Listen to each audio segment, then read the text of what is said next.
Remember, new year, new conversations to have with our clients. This is a great time, and just on behalf of Franklin Templeton, I just want to say thank you. Thank you for everyone to support us. Thank you for everyone for trusting us with your assets, with your clients' assets, to do the right thing, to help them build a better financial tomorrow.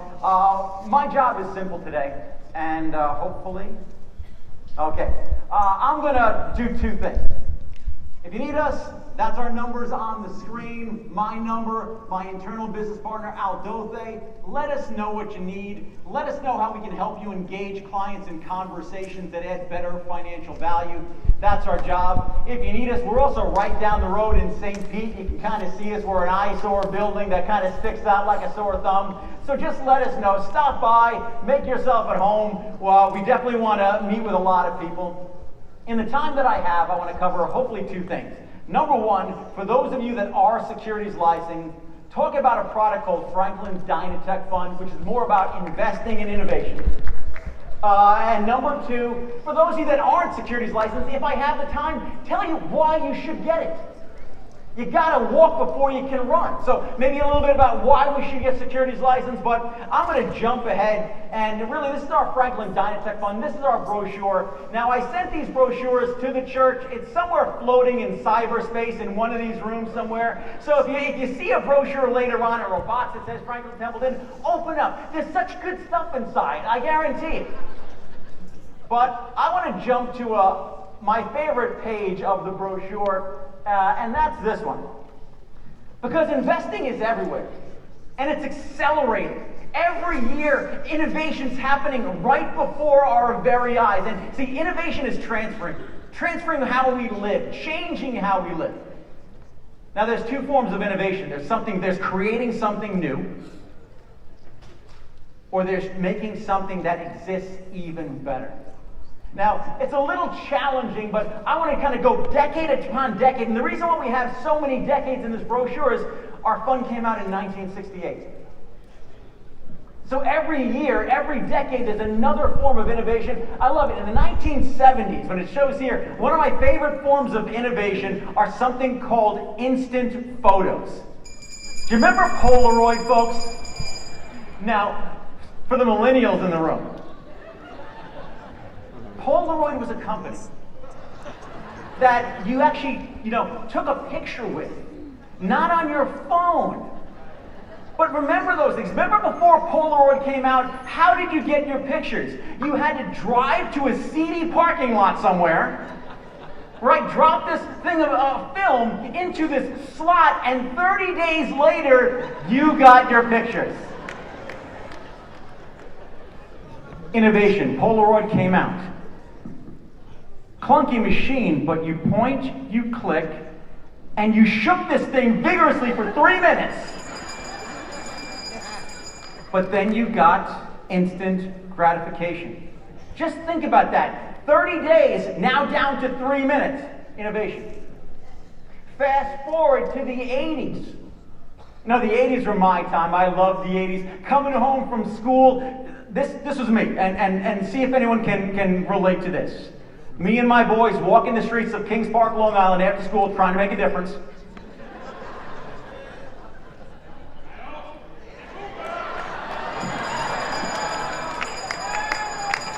Who can relate? 50 pounds of fun, but it played just 10 songs. That's why my posture is the way it is. That's why I can't throw a ball. Then what? The Walkman came out. Remember Sony Walkman? Where you clip this thing the size of a notebook on your belt and you walked around town. Definitely not a chick magnet by any stretch of the imagination. But it made music more portable, more flexible. Fast forward, then there was something called the iPod that created, right? Something the size of a credit card that now didn't have 10 songs, but thousands upon thousands of songs. Innovation. We can keep going. Remember, in the 80s, cell phones came out too. But not the cell phones that we have right now that fit in your pocket. Remember, anyone ever see the movie Wall Street? Remember Gordon Gekko, great is good? Yeah, you know. Remember when that one scene where he's in the limousine, and a call comes in and says, "What's that call coming in?" He takes this thing out of his jacket the size of a milk carton. And answers a call from the car. And everyone was like, damn! No more wires, innovation. Now fast forward to today, something like Apple. Or if you have a Samsung, we still like people who have Samsung, it's okay.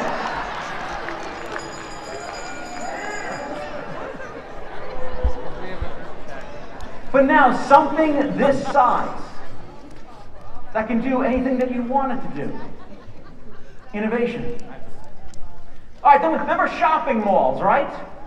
What do we have today? Now we have online shopping, companies like Amazon, where any time of the day, for $99 a year, Amazon Prime, and I should get paid as an endorsement, because every day there's a box on my front stoop just mocking me. But any day, anything you want is right there. Innovation. Remember we had movies. But even for those millennials in the room, there was a company called Blockbuster Video. Remember, this is a company for you millennials where you drove to rent a movie. And as long as you returned it in at least 3 days, you didn't get fined. Yeah, rewind, be kind, right? Now you have streaming services like Netflix that give you the ability of watching whatever you want, whenever you want. And so God help me, if I want to watch an entire series of a show on a Thursday afternoon, I can do that now. Innovation is everywhere. And then lastly, there's Google. Not that I want to harp on our millennials, but come on, we have to. Because that's tomorrow's that's the future. Folks, there was something called Encyclopedia Britannica. I could stop the conversation right now. But I digress, I won't. Folks, Encyclopedia Britannica was everyone's, nightmare. Because one day you came home from school and your entire dining room table was now cluttered with this library of your dreams. From A to Z, and usually they had another one in between there too. And your parents were like, have at it. And that's all, you can get anything you want from those things. Now what do? Google, how do I do this? Google, what is this? Google, help me, Google. Innovation is everywhere. Innovation is accelerating. Our Franklin Dynatech Fund is all about that. Going back since 1968, investing in companies that we believe have the ability to change our lives by making it better through innovation. And it's not just in technology, it's in healthcare, it's in digital currency, because every decade, every sector is trying to strive for something new. Every decade, every year, companies are trying to better themselves against the competition by bettering us. Well, this is just one of our funds that we have at Franklin Templeton, but the reason why I like to talk about it is one of our fan favorites because it's been changing everybody's lives that have invested in it, because it's outperformed its benchmark since inception. If we go back since 1968, how many years ago is 1968? A lot. I like that. All the mathematicians in the room, thank you very much for participating. It's a lot of years, but it's averaged about 11.5% for a lot of years. Do the rule of 72 on that. That means innovation is doubling your family's wealth. Let us know what we can do. It's just one of our strategies.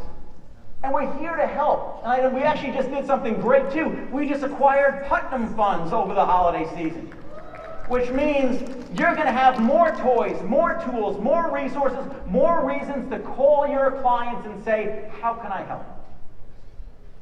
But like I said, you got to walk before you can run. So for those of you that aren't yet securities licensed, I'd like to tell you, why you should get securities licensed. If your upline hasn't done it, please, let me do it for you. And by the time I'm done, please get back with your upline and say, how can I make that happen?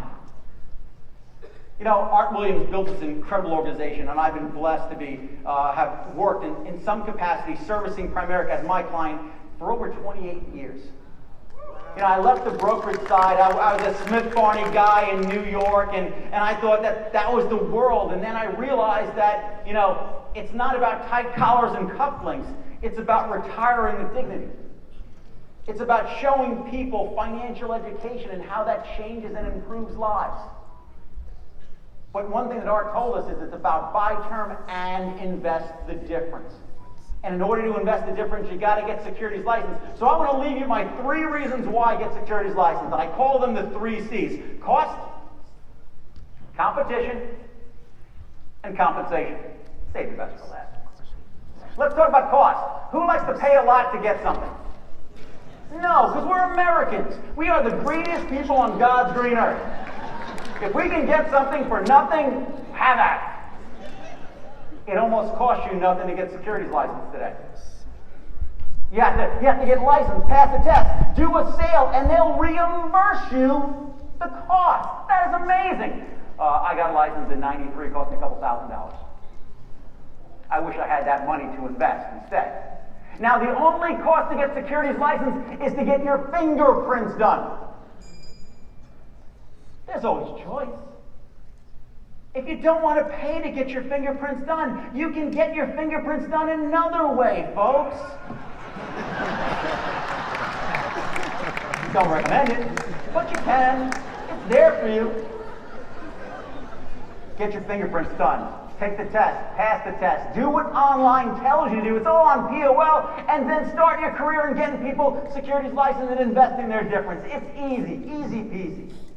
Number 2, competition. There's 2 forms of competition in what you do. There's bankers and there's brokers. Let's start off with brokers, right? Merrill Lynch, Morgan Stanley, yeah. Who cares about that? You know, if I'm a Merrill Lynch advisor today, my commission grid starts at $400,000. Meaning, if I talk to someone with less than $400,000, I don't get paid on that. Quick show of hands. You're a Merrill Lynch advisor. I come to you with $300,000. Are you going to talk to me? Because why? You don't get the joy of Primerica is $25 a month, $25 million, and all points in between. You get paid. So get licensed and have a conversation. There's no competition on the brokerage side. Let's talk about the bankers. We love those bankers because more money's in bank accounts this year than there was a decade ago. The wall of wealth, there's $18 trillion sitting in banks right now. Banks don't give you anything. I remember when I opened up my first savings account, I got something. I got a blender. 15 years of age and I had a blender. I thought I was the coolest kid on the block. What do you get today when you open up a bank account? You get a lollipop. Another term for a lollipop is a sucker, and the one they give you is a dum-dum. They're telling you exactly what they think about you. But they'll sure as heck take your money. My opinion, we have no competition on the banking side. We have no competition on the brokerage side. There's no one in your sandbox, so get licensed and jump in. But now we got to say, what's in it for me? Compensation. We don't work for attaboys, pat on the back. We're changing others' lives, so we should have our lives changed in turn, too. Securities gives you the best form of compensation, in my opinion. Now, I'm biased. That's my livelihood. So I think everyone should get licensed. Everyone should do as much securities business as possible. Because you're helping people, but help yourselves, too. You know, you get licensed, you do a trade, they'll pay you. You do subsequent trades, they'll pay you. But in my opinion, the best form of compensation, by the way, I just hit puberty, the best form of compensation, the best form of compensation is something called a trail. A residual, ongoing, and forever income stream that remains with you as long as your clients remain with you. It's a reciprocal relationship. I scratch your back, you scratch mine. I invest your money, I receive compensation for it, called an asset under management. The more assets you manage, The more assets under management you have, the larger this monthly trail payment gets. There's no better opportunity, no other industry that... Oh. I apologize, folks. I wanted to start off 2024 not lying to anyone. It's, I'm in sales. We tend to mislead on occasion.